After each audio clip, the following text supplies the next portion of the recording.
Hello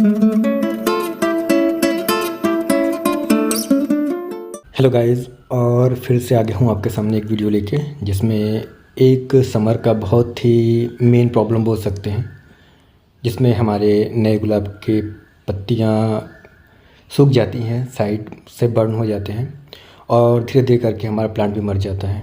तो आज की वीडियो में मैंने अपडेट के साथ में आपको दिखाया है कि किस तरह से मैंने अपने प्लांट का केयर किया और क्या क्या सावधानियाँ आपको रखना होगा जिससे कि आप अपने प्लांट के लीफ को या प्लांट को ड्राई होने से बचा सकते हैं। तो गाइस, अगर आप चैनल पर नए हैं तो चैनल को सब्सक्राइब कर सकते हैं, साथ ही साथ आप वीडियो को भी लाइक कर सकते हैं अगर आपको वीडियो पसंद आता है तो चलिए वीडियो को शुरू करते हैं। गर्मियों में जैसे ही हमारे पॉट का मीडिया ड्राई होना शुरू होता है और हम इसमें वाटरिंग करते जाते हैं और वाटरिंग करने के बाद ऑलमोस्ट 7 to 10 डेज़ के बाद कुछ इस तरह से हमारे लीफ के जो साइड है वो ब्राउन फील होते हैं, ड्राई हो जाते हैं। ऐसे होने के बाद हमारा प्लांट बिल्कुल ही लूज़ हो जाता है, सारी पत्तियां सुस्त पड़ जाती हैं और इसका जो ब्रांच है वो भी ऊपर से ब्लैक होना स्टार्ट हो जाता है। प्लांट्स में इस टाइप के प्रॉब्लम्स होने के कुछ रीज़न होते हैं। उन रीज़न को जानने से पहले मैं आपको यहाँ पे एक अपडेट दिखाना चाहूँगा कि किस तरह से सेम प्रॉब्लम होने के बाद भी मैंने अपने प्लांट को फिर से सेव कर लिया है। यहाँ पे आप देख पा रहे हैं मेरे 3 प्लांट हैं जो कि सेम प्रॉब्लम से प्रभावित थे और इनको मैंने बहुत ही एक्सपीरियंस और बहुत ही केयर के साथ में यहाँ तक लेके आया हूँ, जिसमें अब इन प्लांट्स में नई नई ग्रोथ स्टार्ट हो रहा है। ग्रोथ स्टार्ट होने का मतलब है कि कहीं ना कहीं अब हमारा प्लांट सुरक्षित है और इसमें कोई भी प्रॉब्लम अब नहीं आएगा और धीरे धीरे करके प्लांट अपने आप को सर्वाइव कर पाएगा। यहाँ पे आप देख पाएंगे कि किस तरह से प्लांट्स में नए नए ग्रोथ स्टार्ट हो रहे हैं, क्योंकि प्लांट्स का हालत बहुत ही ख़राब हो चुका था, ऑलमोस्ट डेड होने के कारागार पे प्लांट था। लेकिन मैंने थोड़ा अपना अनुभव यहाँ पे लगाया और कुछ केयर किया और कुछ इसके बारे में मैंने खुद से भी पढ़ाई किया, जिससे मुझे समझ में आया कि किस तरह से प्लांट को सेव किया जा सके। तो गाइस, चलिए मैं आपको बताता हूँ कि किस वजह से प्लांट्स में इस तरह के प्रॉब्लम आते हैं। साथ ही साथ आप वीडियो को भी देखें जिससे आपको पता चलेगा कि प्लांट्स में किस तरह से नया ग्रोथ एक्टिव हो चुका है।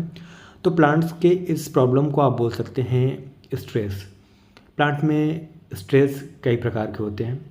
समर में जो सबसे पहला रीज़न होता है वो है हीट का स्ट्रेस। अचानक से गर्मी बढ़ने की वजह से हमारे प्लांट्स के रूट डैमेज होने लगते हैं। प्लांट्स के नई नई लीफ पे इसका पहले असर दिखता है, जिस वजह से लीफ ड्राई होने शुरू होते हैं।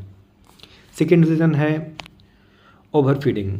जब विंटर का सीजन होता है तो हम अपने प्लांट्स में काफ़ी फीडिंग दिए रहते हैं, फर्टिलाइज़र, केमिकल फर्टिलाइज़र, और वो स्टोर फर्टिलाइज़र हमारे मीडिया में ही रहता है।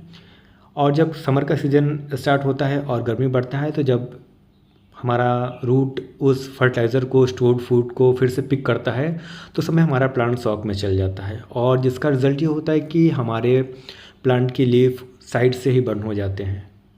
तो गाइस, ये 2 रीज़न थे। थर्ड रीज़न था ओवर वाटरिंग। अगर समर सीज़न स्टार्ट होता है और हमारे मीडिया काफ़ी जल्दी जल्दी ड्राई होना शुरू होता है और ऐसे समय में हम अपने प्लांट्स में ओवर वाटरिंग करना शुरू करते हैं। ओवर वाटरिंग करने से हमारे प्लांट का जो रूट होता है वो धीरे धीरे नीचे ख़राब होना शुरू होता है। ज़्यादातर प्रॉब्लम आपके प्लास्टिक पॉट्स वाले प्लांट में देखने को मिलेंगी, क्योंकि प्लास्टिक कंटेनर में हमारा जो मीडिया होता है वो नीचे से वेट ही रहता है, जबकि ऊपर से ड्राई होने के बाद हम इसमें वाटरिंग करते रहते हैं, जिसका रिज़ल्ट हमें दिखता है कि हमारा जो प्लांट है उसका लीफ ब्राउन होना शुरू होता है, मतलब कि प्लांट्स का रूट यहाँ पे बर्न हो रहा है या रॉट हो रहा है। द फोर्थ रीज़न है वो है अंडर वाटरिंग। अगर आप प्लांट में अंडर वाटरिंग करते हैं तो भी आपके प्लांट को इस तरीके का प्रॉब्लम देखने को मिलता है। अगर आप अपने प्लांट्स में हल्का वाटरिंग करते हैं या कम वाटरिंग करते हैं तो हमें अपने प्लांट्स के रूट तक प्रॉपर वाटर नहीं पहुंच पाता है और प्रॉपर रूट्स में वाटर नहीं पहुंचने से हमारी लीफ को भी पानी नहीं मिल पाता है, जिसकी वजह से हमारा लीफ पहले हीट से ड्राई होना शुरू होने लगता है। तो इन कुछ रीज़न की वजह से हमारा जो प्लांट है वो समर में इस तरीके का प्रॉब्लम दिखाता है। अब किस तरह से हम इन प्रॉब्लम को सेव करेंगे, इन पे बात करते हैं और क्या क्या मैंने किया जिससे कि ये प्लांट हमारा सर्वाइव हो चुका है और क्या फर्टिलाइज़र देंगे और किस तरह से हमें केयर करना, सारे विषय में हम डिटेल में जानेंगे। अगर आपको अभी तक वीडियो पसंद आया तो आप वीडियो को जरूर से लाइक कर सकते हैं और साथ ही साथ चैनल को भी सब्सक्राइब कर सकते हैं। बात करते हैं कि किस तरह से मैंने इस प्लांट को सेव किया। उसके लिए सबसे पहला जो स्टेप आपको लेना होगा वो ये है कि आपको अपने प्लांट को रखना होगा सेमी शेड प्लेस में, यानी कि ऐसी जगह पे जहाँ पे धूप तो आता हो लेकिन कम धूप आता हो। मैंने टेरेस पे साइड में इसे रख दिया है जहाँ पे सिर्फ 12 बजे तक ही धूप आता है, यानी कि 12 से जो 3 से 4 बजे तक का हार्ड धूप होता है वो प्लांट पे नहीं लगता है। तो गाइज़ आप अपने प्लांट को सबसे पहले शेड प्लेस में रखें, या आप सेमी शेड प्लेस में रखें तो बेस्ट होगा, जहाँ पे इसे मॉर्निंग सनलाइट मिल जाए। आप 50% नेट शेड का भी इस्तेमाल कर सकते हैं, जो कि प्लांट्स के लिए काफ़ी अच्छा होगा, क्योंकि रोज़ प्लांट को धूप लगना भी काफ़ी ज़रूरत है, जिससे प्लांट का ग्रोथ एक्टिव रहता है। लेकिन हमें समर में ओवर हीट से बचाना है, जिसके लिए हम इसे एक शेड प्लेस में रख देंगे, जिससे कि प्लांट हमारा आगे के लिए सर्वाइव हो पाएगा। सेकेंड बात करते हैं स्टोरेज फूड डैमेज या ओवर फीडिंग डैमेज।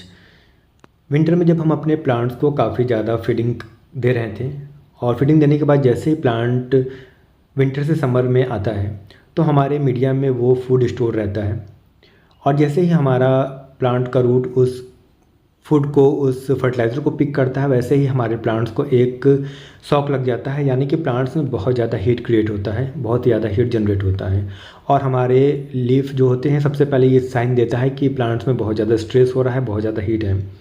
तो ये सेकेंड रीज़न हो सकता है प्लांट्स में इस तरह की का प्रॉब्लम होने का, कि आपका जो प्लांट है वो कहीं ना कहीं जो बचा हुआ फूड है मीडिया में वो ले रहा है। तो आप गाइस प्लांट को कोई भी ऐसा केमिकल फर्टिलाइज़र ना दें, खासकर ऐसे प्लांट में जिसमें आप इस तरीके का सिम्टम देख रहे हैं। मैंने इस सीज़न में काफ़ी वीडियोस अपलोड किया है जिसमें मैंने दिखाया है कि किस तरीके का ऑर्गेनिक फर्टिलाइज़र आप प्लांट को दे सकते हैं, जिससे आपके प्लांट्स का ग्रोथ समर में भी बना रहेगा। और आप यहाँ भी देख पा रहे हैं कि किस तरह से प्लांट अब फिर से ग्रो कर रहा है। तो ठीक मैं उन सभी फर्टिलाइज़र की यूज़ कर रहा हूँ, जैसे बनाना पील फर्टिलाइज़र, ह्यूमिक एसिड, और आप टाइम टू टाइम प्लांट में सुपर सोनाटा जैसे ग्रोथ हार्मोन का भी इस्तेमाल करें, जिससे कि प्लांट्स में अच्छा रिजल्ट देखने को मिलता है। ओवर वाटरिंग और लेस वाटरिंग ये काफ़ी मेन रीज़न है प्लांट में इस तरीके का प्रॉब्लम होने का। तो अभी मैं अपने प्लांट्स में काफ़ी हिसाब से ही मीडिया में वाटरिंग कर रहा हूँ, और जब भी मैं वाटरिंग करने जाता हूँ प्लांट्स के सॉइल को चेक कर लेता हूँ अंदर तक, कम से कम 1 से 1.5 इंच चेक कर लेता हूँ। अगर मुझे लगता है कि मेरा मीडिया 1.5 से 2 इंच या 1 से 1.5 इंच तक ड्राई है या वेट है, इसके बाद ही मैं प्लांट्स में वाटरिंग करता हूँ। साथ ही साथ अपने प्लांट्स को आप समर में 2 से 3 बार वाटर से शावरिंग दें। शावरिंग करने का काफ़ी अच्छा रिजल्ट है, इससे प्लांट जो भी स्ट्रेस में है वो अपने स्ट्रेस से बाहर निकलता है। अगर आपके प्लांट्स में वेदर का इफेक्ट है, यानी कि सन का या केमिकल फर्टिलाइज़र का, तो जब आप प्लांट्स में ऊपर से वाटरिंग स्प्रे करते हैं, और वाटरिंग करने से जो हमारा पत्तियाँ होता है वो धीरे धीरे ठंडा होता है, प्लांट्स के रूट को ठंडक मिलता है। ऐसे करने से प्लांट धीरे धीरे खुद को बैलेंस कर लेता है और प्लांट फिर से सर्वाइव कर जाता है। इन सभी चीज़ों को मैंने अपने प्लांट्स में यूज़ किया, अप्लाई किया, और इसका परिणाम स्वरूप मुझे काफ़ी अच्छा रिज़ल्ट मिला, और आशा करता हूँ कि आप भी इस तरह से इन सभी चीज़ों का अपने प्लांट्स में अप्लाई करके सावधानी रख के अपने प्लांट्स को सर्वाइव कर सकते हैं। क्योंकि रोज़ हमारा एक विंटर फ्लावरिंग प्लांट है, इसलिए आप प्लांट से समर में काफ़ी ज़्यादा एक्सपेक्ट नहीं करें। आपको समर में खास करके नए प्लांट्स को सेव करना है, जिससे कि वो नेक्स्ट विंटर तक सर्वाइव कर जाए, और जैसे प्लांट विंटर में जाएगा फिर आपके प्लांट्स में कोई भी प्रॉब्लम नहीं होने वाला है। साथ ही साथ गाइस आप अपने प्लांट में हर 15 डेज़ पे एक बार कॉन्फिडर या माइटिसाइड्स का यूज़ करें, जिससे कि प्लांट्स में थ्रिप्स या स्पाइडर माइट का इफेक्ट ना हो। ये प्रिकॉशन आपको हर हाल में करना है, क्योंकि प्लांट्स को हमें सेव रखना है, जिससे कि प्लांट्स अच्छा ग्रोथ करें और अच्छे से फ्लावरिंग करें। इन सभी चीज़ों को मैंने अपने प्लांट्स में फॉलो किया, जिसका रिज़ल्ट मुझे काफ़ी अच्छा मिला, और आप देख पा रहे हैं कि यहाँ पे मेरा प्लांट्स कितना अच्छा है। बाकी जो भी प्लांट्स में डेड ब्रांच है या ड्राई लीफ है वो धीरे धीरे करके मैं कट कर दूँगा प्लांट के ग्रोथ होने के साथ साथ।